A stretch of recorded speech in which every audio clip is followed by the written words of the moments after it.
Muitas vezes, quando se pensa em deuses, imagina-se, sei lá, figuras perfeitas, distantes, intocáveis. Bem, com os deuses gregos, a história é completamente diferente. Esqueçam essa ideia. Eles eram, na verdade, os protagonistas do primeiro grande drama familiar cósmico. Uma história cheia de paixão, de ciúme, de lutas pelo poder, coisas que, no fundo, acabaram por moldar o próprio universo. Vamos lá então mergulhar nisto. E esta pergunta é mesmo o ponto central. É o que torna a mitologia grega tão cativante, tão intemporal. A questão aqui não é a perfeição divina. Nada disso. É sobre o que acontece quando se tem poder imortal nas mãos de seres com emoções que são, no fundo, profundamente humanas.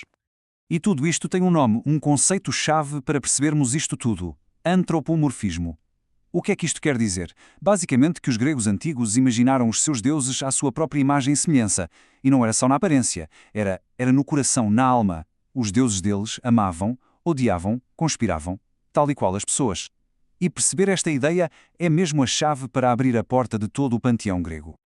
Ok, mas então como é que esta autêntica família disfuncional chegou ao poder? Bom, uma coisa é certa, a ascensão deles não foi nada pacífica, longe disso. Foi uma verdadeira saga de rebelião e de guerra que se arrastou por 3 longas gerações de deuses, com cada uma a lutar ferozmente pelo controle de tudo, do cosmos inteiro.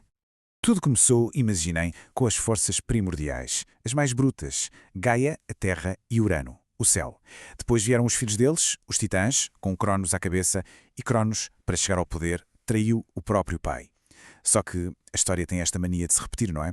Cronos acabou por ser deposto, por sua vez, pelo seu próprio filho, Zeus. E foi Zeus que liderou a grande rebelião dos deuses do Olimpo, numa guerra absolutamente épica que ficou conhecida como a Titanomaquia.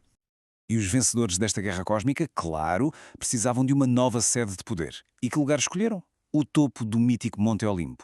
Foi a partir de lá que um conselho de deuses passou a governar o universo, cada um com o seu domínio, cada um com a sua personalidade bem vincada. 12. Guardem este número. Era um número-chave. O círculo interno do poder era formado por um conselho de 12 divindades principais. Eram eles a elite, o núcleo governante desta nova ordem divina que a partir de então iria supervisionar tudo, o mundo dos deuses e, claro, o mundo dos mortais. E claro, no topo da hierarquia, a liderar tudo isto, estava Zeus. O mesmo que liderou a rebelião era agora o rei indiscutível de todos. O seu símbolo, o raio, diz tudo, não é? Não representava só o seu domínio sobre os céus e as tempestades. Representava o seu poder absoluto para manter a ordem cósmica ou, atenção, para a quebrar sempre que lhes desse mais jeito. Ao lado dele, quem é que estava? A sua irmã e, ao mesmo tempo, sua esposa. Oficialmente era a rainha, a grande protetora do casamento, uma figura de enorme dignidade. No entanto, sejamos honestos, ela é talvez mais famosa pelo seu ciúme absolutamente lendário. Passava a vida a perseguir de forma implacável as amantes de Zeus e os filhos que ele tinha fora do casamento. Olhem, a forma como os gregos viam a guerra diz muito sobre eles. É fascinante. É que não havia apenas um deus da guerra, mas sim 2. E eles representavam, literalmente, as duas faces da mesma moeda. De um lado, tínhamos Atena, a estratega, a mente brilhante, a deusa da guerra pensada, da tática, da sabedoria no conflito. Do outro lado, o seu meio-irmão, Ares. Ele era a personificação da fúria cega, da sede de sangue, do caos brutal e violento do campo de batalha. Isto mostra uma compreensão muito profunda de que a guerra pode ser tanto um exercício de inteligência como um ato de pura selvageria.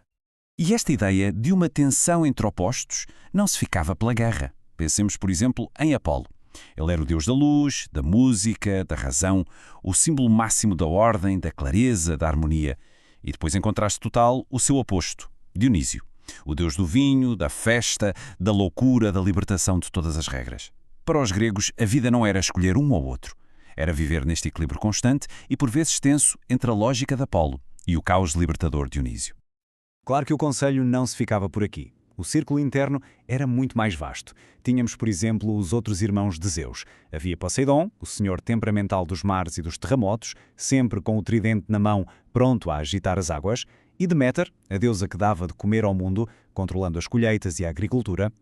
A eles juntavam-se outros como a deslumbrante Afrodite, a deusa do amor e da beleza, que dizem ter nascido da espuma do mar, ou Hermes, o mensageiro rápido e astuto, protetor dos comerciantes e também dos ladrões. Tínhamos Ártemis, a irmã gêmea de Apolo, a deusa independente da caça e da lua. E claro, Hefesto, o ferreiro dos deuses. Coxo, é verdade, mas um artesão genial que trabalhava nos seus vulcões a forjar armas e maravilhas. Quer dizer, cada um deles governava um aspecto essencial tanto do cosmos como da vida dos mortais. Muito bem. Com o poder firmemente estabelecido no Olimpo, os deuses começaram a olhar para baixo, a voltar a sua atenção para o mundo dos mortais. E a relação deles com a humanidade, bem, era tudo menos simples. Era complexa, por vezes íntima, mas muitas vezes, era incrivelmente perigosa. E estas interações aconteciam de todas as maneiras e feitios. Às vezes, os deuses apaixonavam-se por mortais, e dessas uniões nasciam heróis, os famosos semideuses.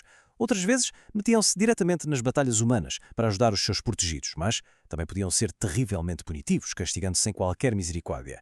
E do lado dos humanos, bem, a resposta era a adoração. Construíam templos, faziam festivais, ofereciam sacrifícios, tudo na esperança de ganhar o favor divino, ou pelo menos de não despertar a fúria deles.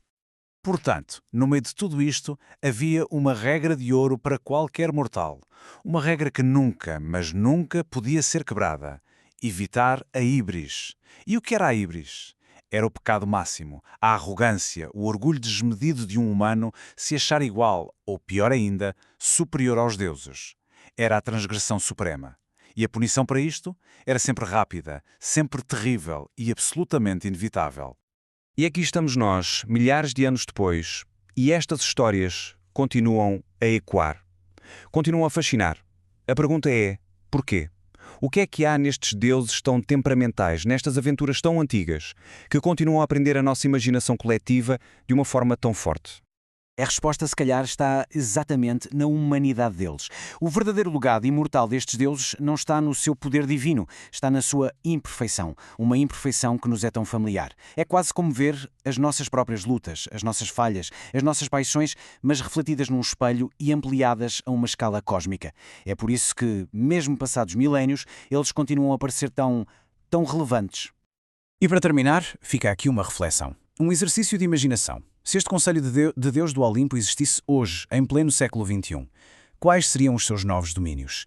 Será que Apolo seria o deus da internet, da informação e dos algoritmos, e Hermes, o patrono das redes sociais e da logística global? Fica a pergunta. As histórias mudam com o tempo, claro, mas as forças que eles representam, essas, se calhar nem por isso.